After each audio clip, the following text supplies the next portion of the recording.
ሰላም ክቡራት ተኸታተልቲ መደብና ከመይ ትኾኑ? ቃል ብሰዓተናይ መሰረት ስኩዊድ ጌም ኣብ ካልኣይ ምዕራፍ ካልኣይ ክፋል ሒዘልኩም መፅእ ኣለኹ። ብወገንኩም ላይክ ብምግባር ተኣሰብትኩም ጀምሩ።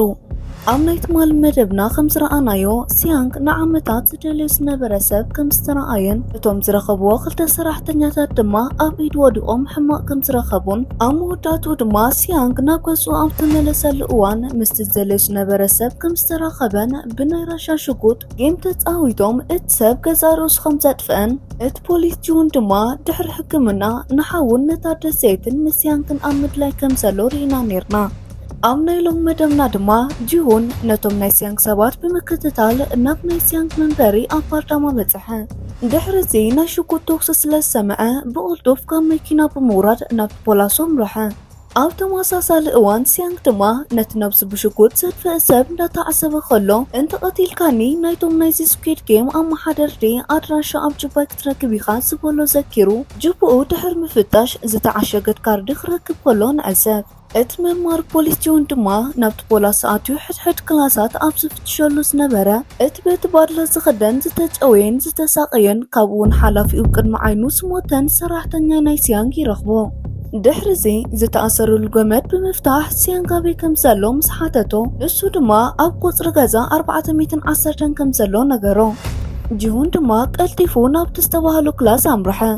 ኣብ 410 ምስ በፅሐ ኣብ ውሽጢ ንሲያንግ ምስቲ ዝሞተ ሰብ ስለ ዝረኸቦ ሰብ ቀቲልካ ብምባል ኣብ ትሕቲ ቀይዲ እንዳውዓሎም ዝነበረሉ ብድሕሪኡ ዝተኣሲሩ ዝነበረ ሰራሕተኛ ናይ ሲያንግ መፂኡ ኣብ ክሳዱ ሃሪሙ የውድቆ ንሓላፊ ድማ ካብ ምእሳር ኣድሓኖ። ሲያንግ ግን መኒኻ ብምባል ሽጉጥ ኣወጣወጠሉ። ንሱ ድማ ኣብ ትሕቲኻ ዝሰርሕ ሰቤ ክሳብ ሕጂ ዋላ ብኣካል እንተዘይተረኣኣና ሓላፊየ ግን ብዛዕባኻ ኩሉ ፅቡቕ ነገራት ነጊርኒ ብምባል መንነቱ ገለጸ። ሽሙ ሁሲ ከም ዝበሃል ድሕሪ ምንጋር ድማ እቲ ንሓላፊኡ ዝቐተለ በዓል ባድላ ከም ዝሞተ ምስ ረኣየ ሰንቢዱ ዋላ እንተነበረ ግን እዚ ሰብዩ ምስ ሓላፊየ ናይ ቆልዑ ፀወታ እንዳፃወተ ሓላፊየ ዝቐተሎ ሕልና ዘይብሉ ሰይጣን እንዳበለ ይዛረብ። ሲያንግ ድማ ኣብ ውሽጢ ስንባዲ ከሎ ነታብቲ ጅባ ናይቲ ሰብ ዝረኸባ ካርዲ ከፊቱ ክዕዘባ ጀመረ። ኣብ ውሽጣ ድማ ናይቲ ስኩዊድ ጌም መእተዊ ትመስል ድሕሪ ምርካብ ናይ ሓደ ክለብ ኣድራሻ ተፃሒፍላ ነበረ። ኣብ ካልእ ተዕዘብትና ድማ ሓንቲ ካብ ካልእ ዓዲ ተሰዲዳ ዝመፀት መንእሰይ ጓል ተሓድረሉ ገዛ ስለ ዘይነበራ ኣብ ጥቃ ትሰርሓሉ ቦታ ዝነበረ መኪና ደቂሳ ኣብ ዝነበረትሉ ግዜ ዋርድያ ናይቲ ከባቢ መፂኡ ኣብዚ ቦታ ብዙሕ ግዜ ረኺበክ ዘለኹ ሕጂ ግን ናይ መወዳእታ ከጠንቅቐኪ ኣብዚ ቦታ ዳግማይ እንተረኺበኪ ናብ ፖሊስ ከሕልፈኪ ካብዚ ቦታ ከይዲ ጥፍእ ብምባል ክሰጋ ከሎ ንዕዘብ። ናብ በዓል ሲያንግ ምስ ንምለስ ድማ ሲያንግ ነቲ ፖሊስ ጅሁን ብምእሳር ሓደ ግዜ ኣብ ገዛይ መፂኻ ከም ዝተዛረብካኒ ይዝክሪ ምስ በሎ ጅሁን ድማ እዋሓ ክኻለኻ ክልተ ግዜ ተዛሪበካ እቲ ሓደ ግዜ ድማ ኣብ መንጎ ፀወታዩ ትዝብለካ እንተኾይኑ ካብቶም ማስኬራ ዝገበሩ ሰባት ንዋንጊንሆን ትፈልጦ ዲኻ ዝበለካ ሰብ ነይሩ።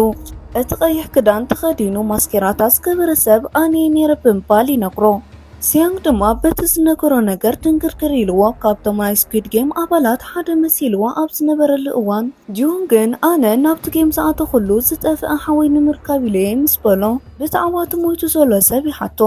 ሲያንግ ድማ በዚ ሰብ ገይሮም እዮም ተፃወቲ ዝምልምሉ ኣነ እውን በዚ ሰብ ገይረ ነቲ ዋና ናይቲ ጌም ኣዳላዊ ሰብ ንምርካብ ፈቲነ ነይረ እቲ ሰብ እንተረኺበ ድማ ነቲ ስኩዊድ ጌም ዝበሃል ፀወታ ጠጠው ከብሎ ሓሳብ ነይርኒ ብምባል ይነግሮ። ወሲኹ ሲያንግ እቲ ዓብ ሰብኣይ ዝነገሮ ነገር ብምዝካር ግን ዋላ ነቲ ዋና ሰብ እንተቐተሎ እቲ ፀወታ ጠጠው ከብሎ ከም ዘይክእልን ቪኣይፒ ዝበሃሉ ሰባት ኣለው ብምባል ኣብርሃሉ። ጂሁን ድማ ካብቶም ቪኣይፒ ዝበሃሉ ፀሊም ማስኬራታት ዝገብሩ ሓዉ ከም ዘለዎ ብምሕባእ እዋሓ ክኻለኻ ሓደ ካብቶም ቪኣይፒ ሰባት ሪኤ ነይረየ ስለዚ ነዞም ሰባት እዚኦም ክንሕዞም እንተኽኢልና እዚ ፀወታ እዚ ጠጠው ክነብሎ ንኽእል ኢና ኣብዚ ነገር እዚ ድማ ክሕግዘካ ድልው ብምባል ንኽሕግዞ ፍቓድ ይሓቶ። ሲያንግን እቲ ተቖፂሩ ምስኡ ዝሰርሑ ሴክን ናብቲ ሓሲቦሞ ዘለዉ ፖሊስ ምስኦም ከሳትፉ ድሌት እኳ እንተዘይብሎም ጂሁን ግን ኣነ ነዚ ክገብር ዝወሰንኩ ንሓወይ ክብለ ንስኹም ዘይትፈልጥዎም ኣነ ዝፈልጦም ሰባት ኣለዉ ኣብቲ ምስኦም ዝነበርኩሉ ግዜ ድማ ብዙሓት ምስጢራት ይርኤ ስለዚ ክሕግዘኩም ይኽእል ብምባል ተዛሪቡ የእምኖም። ሲያንግ ነዚ ምስ ሰምዐ ብሓሳቡ ተሳሚዑ ኣብ ዕላምኡ ፀንበሮ። ድሕሪ ሲያንግ ንክልቲኦም ብምሓዝ ናብቲ ካልእ ክላስ ይወስዶም ኣብ ዓራት ዝደርደሮ ብዙሕ ሰልዲ እንዳርአየ ድማ እዚ ሰልዲ እዚ ኣብቲ ጌም ዝተሳተፉን ዝተቐተሉን ናይ ሕድሕድ ነብሲ ዋጋዩ ኣነ ድማ ምስኦም ነዚ ፀወታ እዚ ጠጠው ከብል ክገጥሜ ንስኹም እውን ተኣመንቲ እንተኮይንኩም ምሳይ እንተሰሪሕኩም ክኸፍለኩም እዩ ምስ በሎም ጁን ድማ ኣነ ንገንዘብ ኢለ ይኮንኩን ዝሰርሕ ዘለኹ ንሓወይ ክብል እዩ ምስ በለ እቲ ተቆፂሩ ዝሰርሕ ዝነበረ ወሲክ ድማ ኣነ እውን ሕጂ ንገንዘብ ኢለ ይኮንኩን ምሳኻ ዝሰርሕ ነቲ ኣብ ቅድሚ ዓይኒ ዝተቐተለ ኢለ ብምባል ይዛረቡ ሲያንግ ነዚ ምስ ሰምዐ ናብ ካልእ ክላስ ሒዝዎም ብምኻድ ብሕቡእ ዝገዝኦም ብዙሓት ኣፅዋራትን ዕጥቅታትን የርእዮም ቀፂሉ ኣብ ጎኑ ዝነበረ ሰፊሕ ክላስ የይትዩ ብዘይ ሽግር ኣብኡ ናይ ተኩሲ ዕላማ ክለማመዱ ከም ዝኽእሉ ገለጸሎም ንጂውን ድማ ንዓይ ክትሰርሕ እንተኮይንካ ግን እዚ ናይ ፖሊስ ስራሕካ ከተቋርጾ ኣለካ ብምባል ነጊርዎ ኸደ ኣብ ካልእ ተዘብትና ድማ ካብታ መዓልትን ጽባሒቱ ኣብ ዓመታዊ በዓል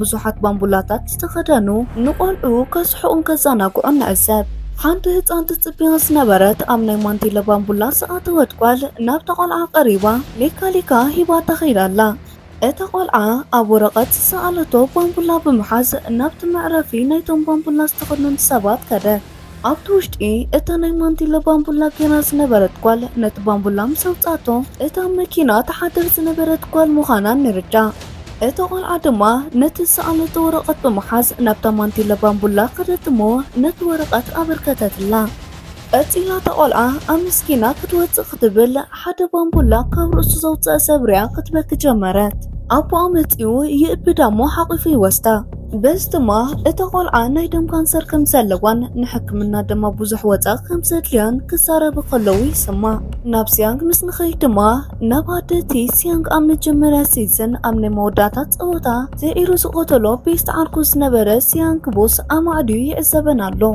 ኣደ ሲያንቡክ ድማ ንምንኣስ ሓው እንዳተኸናኸና ከም ዘዕብዮ ዘለዋ ድሕሪ ምርኣዩ ናብ ሓደ ኣማኻሪ ሕጊ ምርሐ ብዛዕባታ ኣብ ደቡብ ኮርያ ዘላ መውፅእን ምንቅስቃስን ዘይከኣለት ዘላ ሰይቲ ዓርኩ ሲያንቡክ ብዛዕባ ሃለዋታ ይሓቶ እቲ መኻሪ ሕጊ ድማ ዝገበርና ጌርና ካብ ዘላቶ ፍትሕና ናብዚ ንምምፃእ ንፅዕር ኣለና ብምባል ክረድኦ ከሎ ይስማዕ ሲያንግ ድማ ሕራይ በቃ ካብ ድር ሕጂ ምናልባት ኣነ እንተዘይመፂ ዘለካ ሓበሬታ ይኹን ካልእ ንንእሽቲ ሓውን ሲያንቡክ ደው ኢልካ ንገሮ ብምባል ቴሌፎኑ ፅሒፉሉ ይኸይድ ክወፅእ ከሎ ድማ እታ ውሽጢ መኪና ተሓድር ዝነበረት ኒዮን ዝተባሃለት ጓል ናብቲ መኻሪ ሕጊ ቤት ፅሕፈት ብምእታው ካብ ደቡብ ኮርያ ብመልክዕ ስደት ክትመፅእ ከላ ኣብኡ ገዲፋታ ዝመፀት ህፃን ጓላ ደሊኻ ምፃለይ ብምባል ትላበዎን መዓልታዊ ሰልዲ እንዳኣከበት ክትከፍል ምዃና ነገረቶ እቲ መኻሪ ሕጊ ግን ጓልኪ ክንረኽባ ይከኣልናን ምናልባት ከምቲ ካልኦት ጠበቓ ዝበሉኺ ሞይታ ክትከውን ትኽእል እያ ይብላ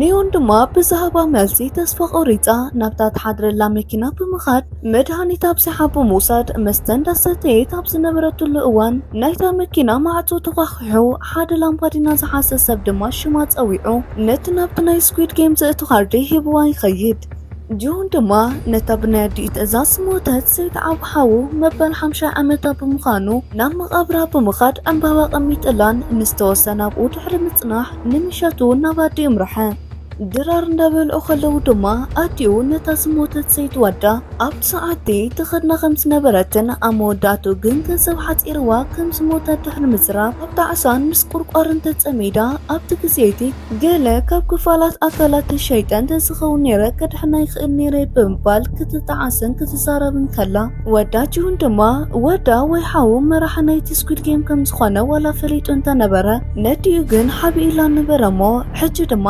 ነዲኡ ከምኡ ኢላ ከተማረርን ክትባሳጭን ከም ዘይብላ ብምንካር ክቋየቋ ከሎ ንዕዘብ ንፅባሒቱ ድማ ኣብቲ ዓመታዊ በዓል ናይ ባምቡላ ምስሊ ዝተኸደኑ ሰባት ብመንጎ ህዝቢ እንዳሓለፉ ንህፃናት ካራሜላ ይዕድሉን የዘናግዑን ኣለዉ እታ ገዳይ ናይ ደም ካንሰር ዝኾነት ህፃን ካብታ ትፅበያ ዝነበረት ናይ ማንቲለ ባምቡላ ዝተኸደነት ጓል ህያው እንዳትፅበየት ከላ እታ ማንቲለ ባምቡላ ዝነበረት ግን ረጊፃታ ኸደት እዚ ዝኾነሉ ምክንያት ድማ እታ ጓል ካብ ስራሕ ክትሰናበት ወረቐት እትያ ብምባራ ካልእ ሰብ ነታ ናይ ባምቡላ ማንቲለ ተኸዲኑ መፂ ዘሎ ብዙሕ ከይጸንሐት ኒዮል ካብ ስራሕ ምስ ተሰናበተት እታ ህፃን ድማ ሕማማ ቢኢስዋ ብኣምቡላንስ ናብ ሕክምና ክትከይድ ከላ ትዕዘባ ኣብ መሬት ዝወደቐ ናይታ ህፃን ቆቢዕ ድማ ካብ መሬት ኣልዒላ ክድንግፀላ ከላ ንዕዘብ ናብ ሲያንግ ምስ ንመለስ ድማ ሲያንግ ነቲ ክሕዞ ደልዩ ዘሎ ጸሊም ማስኪራታ ዝገበር ሰብ ሃንደበት እንተረኺብዎም ጨዊን ተወሲድዎን ንጥንቃቐ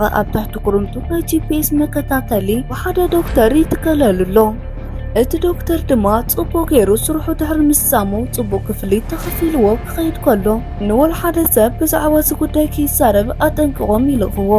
ኣብቲ ሆስፒታል እታ ክንክን ዝግበረላ ዘሎ ህፃን ድማ ኣቦኣ ተጨኒቑ ኣብዚ ሕጂ ሰዓት ሰልዲ ከምዘይብሉን ገንዘብ ደልዩ ከምፅእ ምዃኑ ምሕፅንታ ከቕርብ ከሎ ንዕዘብ።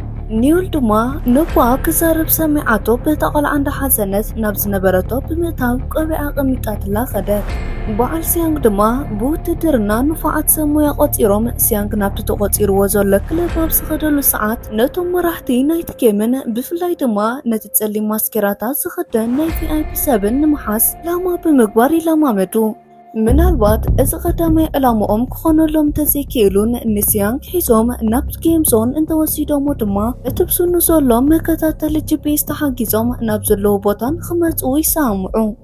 ድሕሪ ሲያንግ ቅድሚ ናብቲ ክለብ ምኻዱ ነተን ዓመታት ጽያዕለላን ደዊልላ ዘይፈልጥ እንጓሉ ቴሌፎን ይድውለላ። ግን ሄሎ ዋላ እንተበለቶ ድምፃ ጥራሕ ሰሚዑ ቴሌፎኑ ክዓጽው ከሎ ንዕዘብ። ኒውል ድማ በቲ ዝተዋህባ ካርዲ ደዊላ ናብቲ ስኩዊድ ጌም ንምእታው ፍቓደኛ ክትከውድ ከላ ሽምክን ዝተወለድ ኩሉ ዕለትን ብምባል ተሓቲታ ምስ መለሰት ክትምስገብ ከኣለት። በዓል ሲያንግ ድማ በቲ ዝሓዝዎ ፕላን መሰረት ብመኪና ንሱን ጂሁንን ምስ ሁሴክን ብምዃን ናብቲ ክለብ ይኸዱ። ንጂሁን ድማ ብገጽ ስለ ዝፍለጥ ኣብ መኪና ጽናሕ ብምባል ክልቲኦም ተተሓሒዞም ናብቲ ክለብ ኣትዮም እንዳተዓዘቡን ናይ ፈረስ ማስክ ገዚኦም ሁሴክ ብምግባር ትዕዝብቶም ቀጸሉ። ብደገ ዝከታተል ዘሎ ጂሁን ድማ ክልተ ቀይሕ ክዳን ተኸዲኖም ናብቲ ክለብ ክኣቱ ስለ ዝረኣየ ብዝራኸብሉ ማይክ ንበዓል ሲያንግ ነጊርዎም ቀልጢፉ ካብ መኪና ብምውራድ ናብቲ ክለብ ኣምርሐ። ኣብ ውሽጢ ኣትዩ ክደልዮም ኣብ ዝጀመረሉ ግን ዕድል ብዘይምግባሩ እቶም ቀይሕ ክዳን ዝተኸደኑ ሰባት ናብ ሲያንግ ብምኻድ ዝዓበኒ ብምባል ናብ ደገ ሒዞምዎ ክወፁ ከለዉ ንዕዘብ። እቲ ካልኣይ ቀይሕ ክዳን ዝተኸደነ ሰብ ድማ ናብ ሁሴክ ብምኻድ ብኤሌክትሪክ ሓለዋት ከምዘጥፍእ ገይርዎ ይኸይድ። ጂሁን ድማ ኣብ ውሽጢ ስለ ዝሰኣኖም በቲ ጂፒኤስ ተሓጊዙ ናብ ደገ ከም ዝወፁ ስለ ዝፈለጠ ደድሕሪኦም ሰዓበ። ሲያንግ ድማ ኣብ ደገ ምስ ወፀ እታ መጀመርያ ናይዚ ፀወታ ክዕወት ከሎ ዛቶ ዝኸደት ሊሞዚን መኪና ተቐሪባትሉ ከም ዘላ ረኣየ። እቲ ቀይሕ ዝተኸደነ ሰብ ድማ ናብታ ውሽጢ መኪና ክኣቱ ይነግሮ። ሲያንግ ዝተባህሎ ምስ ገበረ ድማ እታ ሊሞዚን መኪና ሒዛቶ ኸደት። ኣብ ካብ ሚድያ ከም ዘለኹም ክቡራት ተኸታተልትና ከምቲ ሓቢርና ንሪኦ ዘለና ናይ ሳንዳ መቀረት ትኸይድ ዘላ ስኩዊድ ጌም ዘርእስታ ፊልም ፓርት 2 ዳርጋ መወዳእታ ክፋል ንበፅሕ ኣለና። ላይክ ዘይገበርኩም ላይክ ክትገብሩን ሓደሽቲ ኣባላትና ድማ ሳብስክራይብ ኣይትረስዑ እንዳበልኩ ናብ ትዕዝብቲ። ሲያንግ ናብታ ሊሞዚን መኪና ድሕሪ ምእታዉ ኣብ ቅድሚኡ ሓደ ወርቃዊ ናይ ሓሰማ ቅርፂ ዘለዎ እንዳረኣየ ከሎ በቲ ወርቃዊ ማርሞ እቲ ዋና ናይዚ ጌም ኣሰናዳኢ ይዛረብ። ንምንታይ ኻ ተመሊስካ መፂኻ ነዚ ሃገር ገዲፍካ ክትከይድ ነርካ ብምባል ይሓቶ። ሲያንግ ድማ ድንብርፅ ከይበሎ ነዚ ረሳሕ ፀወታኹም ጠጠው ከብሎ ስለ ዝደለኹ ብምባል መለሰ። ወሲኹ ሕጂ ነዚ ፀወታ እዚ ጠጠው ኣብልዎ ብምባል መሊሱ ሕቶ ሓውሲ ትእዛዝ ኣቕረበ። እቲ ጸሊም ማስክ ዘዘውተረ ኣዛዚ ስኩዊድ ጌም ድማ ንሕናኮ ነዚ ፀወታ እዚ ሚሂዝና እምበር ተፃወቲ ብፍቓዶም እዮም ዝፃወቱን ዝኣትውን ምስ በሎ ድማ ከምዚ እንዳበልኩም ኢኹም እኮ ነቶም ዝተሸገሩን ገንዘብ ዘድልዮም ሰባት ብገንዘብ እንዳደለልኩምን ድኻታት እንዳዓደምኩምን ብሞት ናይዞም ድኹማት ሰባት ትዛነዩን ሰልዲ ትግብቱን ዘለኹም ምስ በሎ ንሱ ድማ እወ እዚ ፀወታ እዚ ኣብዚ ዓለም ዘይረብሑን ጥቕሚ ዘይብሎምን ሰባት ክሳብ ዝሃለውን እንዳበዝሑ ክሳብ ዝመፁን እዚ ፀወታ ድማ ምቕፃሉ ኣይክተርፍኒ ብምባል ደምደመሉ። እዚ ከምዚ ኢሉ ከሎ እቲ ብደገ ነታ ሊሞዚን ዝከታተል ዘሎ ጂሁንን ካልኦት ሲያንግ ዝቆፀሮም ሰባትን ዝተፈላለየ ኣንፈት ኮይኖም ይከታተልዎም ኣለዉ። እታ ሊሞዚን መኪና ኣብቲ ቦታ ክትዛወር ድሕሪ ምጽናሓ ድማ ብደገ ኮይኖም ንኹሉ ዝከታተሉ ዘለው ቀይሕ ዝተኸደኑ ኣባላት ስኩዊድ ጌም ዝኾኑ ሰባት ትንመኻይን ጎማታተን ብምትኳስ ጠጠው የብልወን። ሲያንግ ድማ በቲ ወርቃዊ ስፒከር ነቲ ነገር ምስ ሰምዖ ኣብ ስምባዳ ኣተወ። በዚ ድማ እቲ ዋና መሓዳሪ ናይዚ ጌም እቲ ፀወታ እዚ ጠጠው ከብሎ ዝኽእል ኣካል የለን ብምባል ዳግማይ ንሲያንግ ይነግሮ። ሲያንግ ድማ ውፅኢት ዝሓሰቦ ፕላን ከም ዝፈሸለ ተገንዚቡ መኪና ጠጠዋ ቡለይ ክወርደ ብምባል ክጭድርን ሽጉጥ ኣውፂኡ ክትኩስን ጀመረ። ግን ዝሰምዖ ሰብ ኣይነበረን። ንሶም ድማ በሳ ንእሽተይ ሽጉጥ ዲኻ ጠጠው ክተብለና ሓሲባ ብምባል ክላገፅሉ ከለዉ ንዕዘብ። ድሕሪ ሲያንግ ክገብሮ ዝኽእል ነገር ስለዘይነበሮ ዋላ እንዳፈርሐ ሽጉጡ ቀሚጡ ነቲ ካልኣይ ፕላን ምትግባር ክትስፈው ጀመረ። በስተማ ነቲ ውሽጢ ስኑስ ነበረ ናይ ጂፒኤስ መከታተሊ ተኣማሚኑ ሕራይ ኣነ ናብቲ ፀወታ ዳግማይ ክኣቱ ይደለኹ ካብቲ ፀወታ ሲዕር ዝወፀ ሰብ ዳግማይ ናብቲ ፀወታ ክምለስ ከሎ ድማ ንዓኹም እውን ዝበለፀ ናይ ምስንጋዕ ግዜ ክኾነልኩም ብምባል ደፊሩ ናብ ስኩድ ጌም ክመልስዎ ተዛረበ። ንሶም ድማ ዝተወሰነ ድሕሪ ምሕሳብ ሕራይ ከም ዝበልካ ይኹን ብምባል ነቲ ዘደቅስ ትኬት ብምፍናው ሃለዋት ከም ዘጥፍእ ይገብርዎ። በስተማ እቲ ጋቢና ናይታ ሊሞዚን ምስ ተኸፈተ እቲ ጸሊም ማስጌራታ ዘዘውትር ዋና መሓዳሪ ኣብታ ሊሞዚን መኪና ውሽጢ ከም ዘሎ ንዕዘብ። ኣብ መወዳእታ ድማ ኒዮል እውን ናብቲ ምፅስ ዝተባሃለቶ ቦታ ብምኻድ ናብቲ ንተፃወቲ ዝተዳለወ ኮንቴነራት ኣምሪሓ ናብ ቁፅሪ 11 ክላስ ብምእታው ዝተዳለወላ ክዳን ክትገብር ከላ እቲ ዝገርም ነገር ይኽሰት። እቲ ዝተኸደነቶ ክዳን ድማ ናይ ተፃወቲ ክዳን ዘይኮነስ እቲ ቀይሕ ኮምፕላሴንን ስሉስ ኩርናዕ ማስኬራታ ብምግባር ንነብሳ ካብ ኣባላት ክትከውን ከም ዝመረፀት ንርዳእ። ኣብ ዝመፅእ ክፋል እዚ መንጎ ዝገደፈና ፊልም እንታይ ክኽሰት ይኸውን? ሲያንግ ከም ዝሓሰቦ ገለ ክገብር ዶ ይኸውን ወይስ ሕጂ እውን ክፈሽልን ኣብቲ ፀወታ ኣትዩ መፃወቲ ክኸውንን ብሓንሳብ ክንርኢና። ቀልጢፈ ሳልሳይ ክፋል ከቕርበልኩም ላይክ ኣይተውሕዱለይ ክብራት ተኸታተልተይ ሓደሽቲ ኣባላትና ድማ ሳብስክራይብ ብምግባር ነቕርቦም መደባት ቀልጢፎም ክበፅሐኩም ነታ ናይ ደወል ፅቐጥዋ ኣብ ቀፃሊ ክሳብ ዝምለሰኩም ፀፅብቑ ንዓኹም።